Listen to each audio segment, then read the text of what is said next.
Step into realms where the heart takes flight,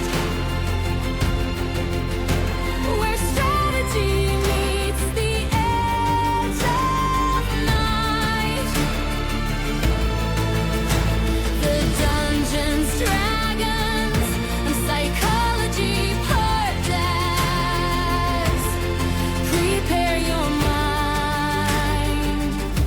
Now be our guest.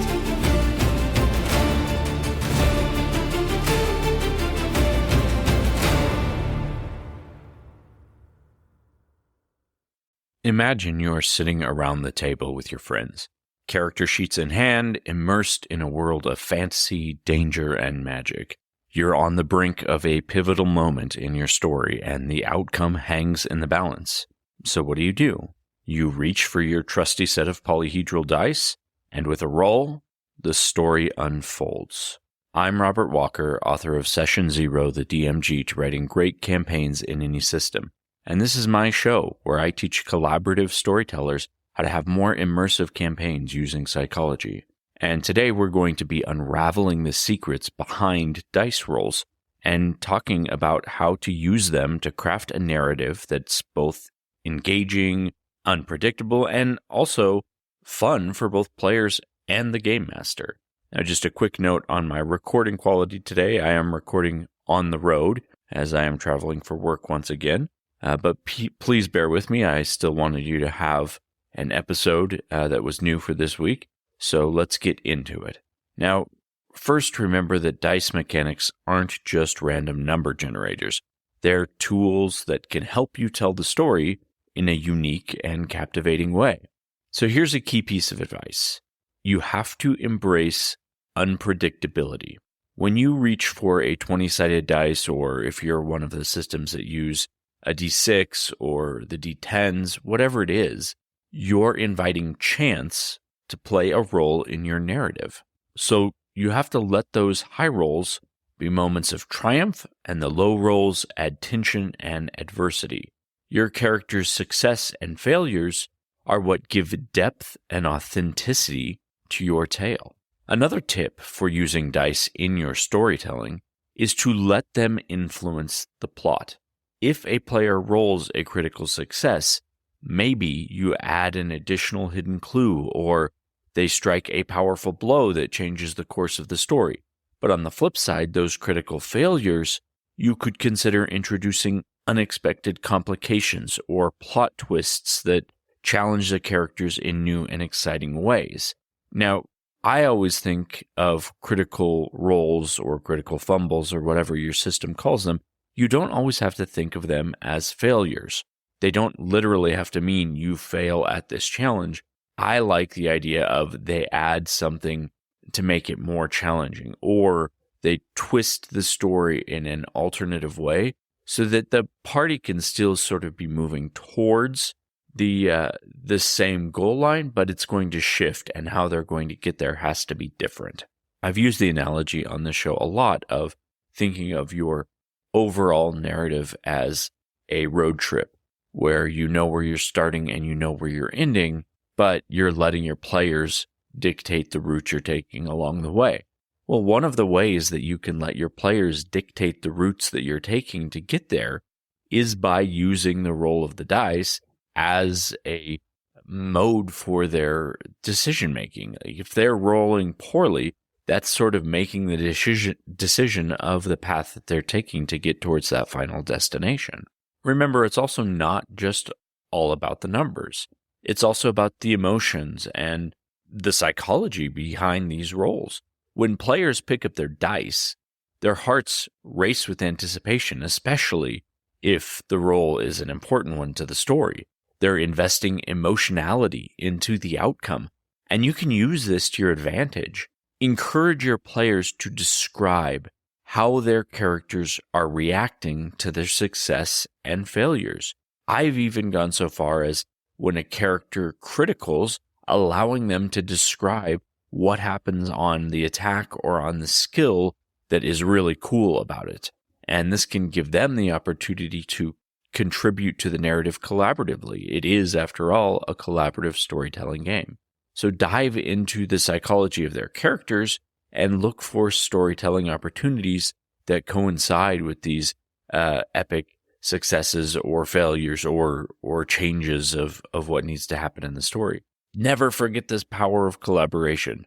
TTRPGs are a shared storytelling experience. Involve the players in shaping the narrative. Use their ideas of how they envision their characters' actions, how they want to resolve situations, and then let the dice provide a framework of how well they did that or how epically it did not go according to plan. But it is the players breathing the life into the story through the mechanics of the dice.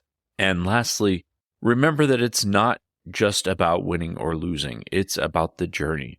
The most memorable moments often come from the unexpected.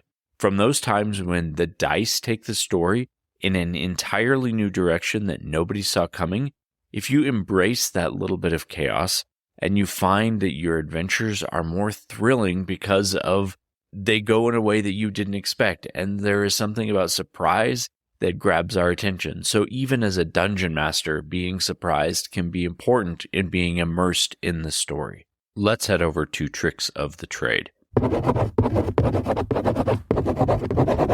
And for today, what we're doing in Tricks of the Trade, I'm going to give you 2 creative ways to use critical successes and critical failures to shape the narrative in your story.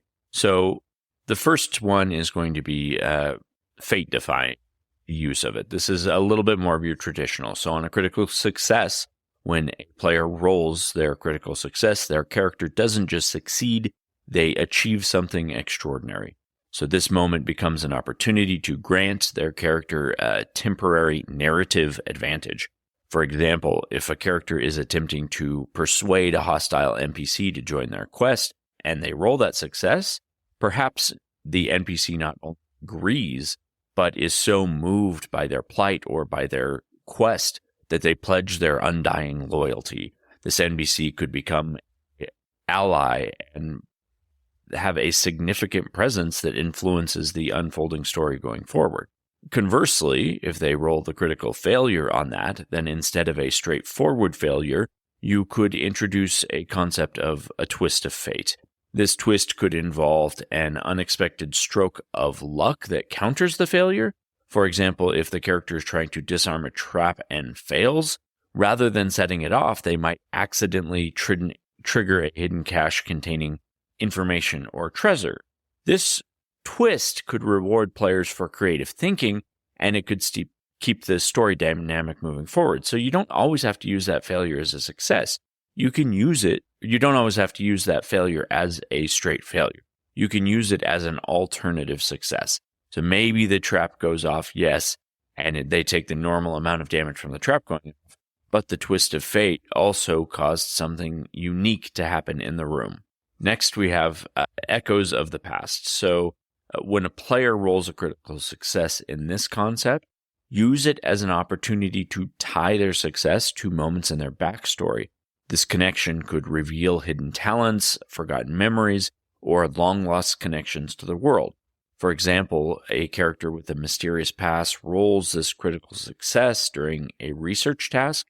Perhaps they stumble upon a forgotten diary entry that hints at a legacy or the true nature of their past abilities, and this knowledge could lead their unique character development and quest hooks.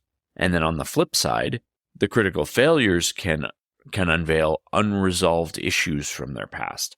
If they fail at a crucial task, they might trigger a traumatic memory or resurrect an old enemy, complicating their journey, for instance.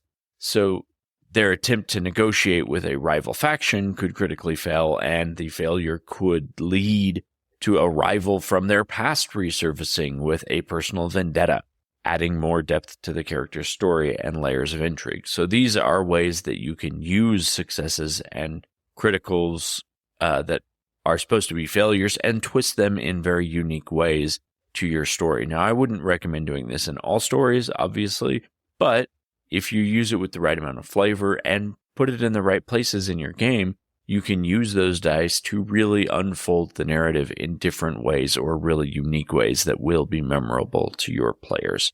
That is going to be all for today on the podcast. I just wanted to get a quick episode out. Again, I am still coming to the end of my master's thesis. I have officially begun my last class, and I am so close to getting it done. I will be putting a lot more time and energy into this after that is finished. But in the meantime, remember, you can always track me down on Instagram, dungeons_dragons_psychology. And from there, you can find a link tree to all of our various places. Also, we do have the Patreon going as well. A very, very strong thank you to all of the patrons who are supporting the show and helping it grow. As always, Cyclothids, we will see you next session.